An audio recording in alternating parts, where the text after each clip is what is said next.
मेरा नाम नेहा है। मैं दिखने में काफी सुंदर हूँ। मेरा रंग भले ही सांवला है, लेकिन दिखने में किसी हूर से कम नहीं लगती हूँ। ये कहानी नवंबर 2024 की है। मेरे छोटे मामा का लड़का बीमार था, तो मेरे मामा ने मुझे कॉल करके वहां जाने के कहा। मेरे मामा का घर हमारे घर से 20 किलोमीटर दूर है। मैं वहां चला गया। जाते ही मैंने सबसे पहले मामा के लड़के को दवाई दिलाई और उसे लेटने के लिए कह दिया। मेरी दो मामी हैं और मेरे दोनों मामा विदेश में रहते हैं। मैं आपको मेरी मामी के बारे में बताता हूं। वे दिखने में बहुत सुंदर हैं। घर पर मैं, मामी और उनका बेटा व बेटी ही थे। सब सामान्य चल रहा था। हमने रात में जल्दी खाना खा लिया था। आपको तो पता ही है कि गांव में सब जल्दी खाना आदि खाकर सो जाते हैं और सुबह जल्दी ही उठ जाते हैं। मैं खाना खाकर टीवी देख रहा था। तब तक मामा के दोनों बच्चे सो गए थे। कुछ देर बाद मामी ने मुझसे सोने के लिए कहा।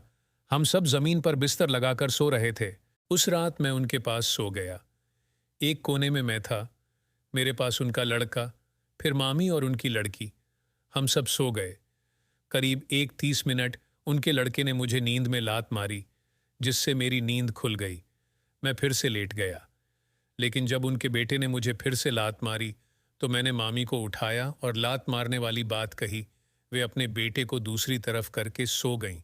अब मेरी बची खुची नींद भी गायब हो गई थी, क्योंकि अब मेरे बगल में मामी सोई थीं, जिन्होंने मेरी तरफ पीठ कर रखी थी और उनका पुष्ट मुझे साफ दिखाई दे रहा था।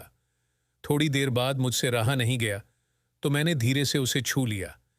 मेरे छूने से मामी एकदम से जाग गई और मुझे डांटने लगी। मैं उन्हें देखने लगा। मामी भी मुझे देख रही थीं, हमारी आंखें मिल रही थीं। फिर अचानक से मैंने उन्हें हग कर लिया। उस समय मुझे कुछ नहीं समझ आ रहा था। तब मामी ने मुझे जोर से धक्का दिया और मुझसे दूर हो गई। फिर अंत में, मैं तुम्हारे मम्मी डैडी को बता दूंगी। यह सुनकर अब मेरी फट गई और मैं मामी से माफी मांगने लगा कि मुझे माफ कर दो। फिर मामी ने कुछ नहीं बोला और मैं कमरे से बाहर आ गया। उस रात मैं बाहर ही सोया और मुझे डर लग रहा था कि कहीं वह सुबह सबको बता ना दें। जब सुबह हुई तो मैं काफी लेट उठा। तब तक मेरी नानी भी वहां आ चुकी थीं। मेरी नानी मेरे बड़े मामा के घर रहती हैं। मुझे डर लग रहा था कि कहीं मेरी मामी ने मेरी नानी को सब कुछ पता तो नहीं दिया। लेकिन जब मेरी नानी से मेरी बात हुई तो मुझे लगा उन्होंने ऐसा कुछ नहीं बताया। तब मामी घर की सफाई कर रही थीं।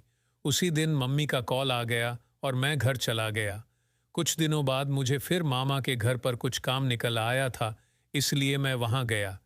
जब मैं वहां पर शाम को पहुंचा तो सीधा छोटे मामा के घर गया। मैंने मामी को नमस्ते कहा और सामान रखकर अंदर जाकर बैठ गया और मैं बच्चों के साथ टीवी देखने लगा। मामी मेरे लिए चाय बनाकर लेकर आ गईं। इस समय सर्दियों का मौसम था, इसलिए मैंने कंबल ओढ़ रखा था। मामी को किसी का कॉल आया हुआ था। वे मुझसे बातें करती हुई मेरे पास आकर बैठ गईं और मामी मेरी तरफ देखकर मुस्कुरा रही थीं और फ़ोन पर बात कर रही थीं।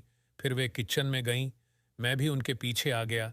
मैंने उनको पीछे से पकड़ी डडच लिया तो बच्चों को सो जाने दो, फिर मैं तुमसे बात करती हूँ। मैंने भी उनकी बात मान ली और कमरे में जाकर टीवी देखने लगा। जब सब बच्चे सो गए तो मैं और मामी दूसरे कमरे में चले गए।